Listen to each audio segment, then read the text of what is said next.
गोविंद शिल्प घेऊन येत आहे 80 ट्विन बंगलोचा भव्य दिव्य पंढरपुरातील एकमेव प्रकल्प। आमच्या प्रकल्पाची वैशिष्ट्ये मनाला शांती देणारं महादेवाचं मंदिर, मुख्य रस्ता सुमारे 30 फुटांचा, अंतर्गत रस्ता सुमारे 20 फुटांचा, ग्रामपंचायत योजनेचा प्रत्येक बंगलोजला स्वतंत्र नळ, सांडपाण्याची सुरक्षित विल्हेवाट, सर्व टाइल्स ग्लॉसी आणि नामांकित कंपनीच्या, सर्व स्टेअर, खिडक्या, चौकटी सुपर ग्लास ग्रेनाइट, दोन्ही अटॅच बाथरूम पूर्णपणे टाइल्स, पंतप्रधान हर घर नल योजना पूर्णत्वाकडे, bathroom, basin, kitchen, CP fittings हे जगवार कंपनीचे, स्टील वर्क पूर्णपणे जिंदाल कंपनीचे, 1000 लिटर पाण्याची टाकी, 150 लिटर सोलर वॉटर हीटर सोबत वॉटर प्युरिफायर, प्रत्येक बंगलोजला स्वतंत्र पार्किंग, दर्शनीय भाग पूर्णपणे डॅटो टाइल्स, टाटा प्रवेश कंपनीचे आकर्षक भक्कम दरवाजा, फुटी उंचीचे सुरक्षित कंपाऊंड। मग विचार काय करताय? गोविंद शिल्प, पत्ता गट नंबर 95, हॉटेल अंगण शेजारी, साखळी रोड, पंढरपूर। हातावरची लग्नाची मेहंदी अजून सुकलीही नव्हती। सासरहून माहेरी जाण्याचा आनंद चेहऱ्यावर होता, पण जळगावात नवविवाहितेवर काळाने क्रूर घाला घातला।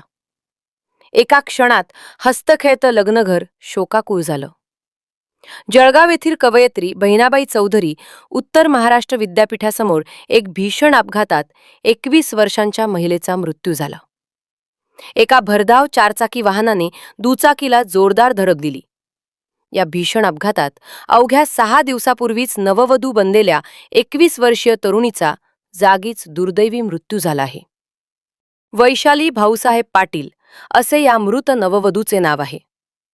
या घटनेमुळे संपूर्ण जळगाव जिल्ह्यात हळहळ व्यक्त होत आहे।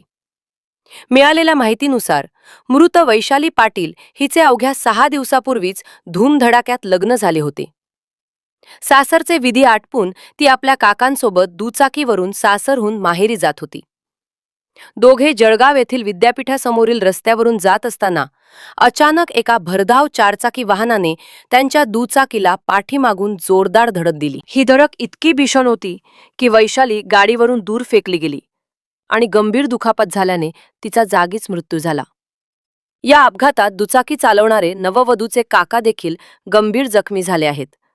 त्यांना तातडीने उपचारासाठी जवळच्या रुग्णालयात दाखल करण्यात आले आहे। त्यांच्यावर सध्या उपचार सुरू आहेत। धक्कादायक म्हणजे अपघात झाल्यानंतर चारचाकी वाहन चालक गाडी जागेवरच सोडून घटनास्थळावरून फरार झाला आहे। घटनेची माहिती मिळताच पोलिसांनी तातडीने धाव घेत दुर्घटनाग्रस्त चारचाकी वाहन जप्त केले आहे। या प्रकरणी स्थानिक पोलीस ठाण्यात गुन्हा दाखल करण्याची प्रक्रिया सुरू आहे।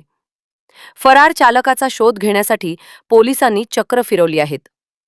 अवघ्या 6 दिवसातच नववधूचा असा दुर्दैवी अंत झाल्याने दोन्ही कुटुंबांवर दुःखाचा डोंगर कोसळला आहे। ताज्या घडामोडी पाहण्यासाठी आमच्या YouTube चॅनलवरील PVR म्हणजेच पंढरी वार्ता या न्यूजला सबस्क्राइब करा आणि शेजारील बेल आयकॉनवर क्लिक करा।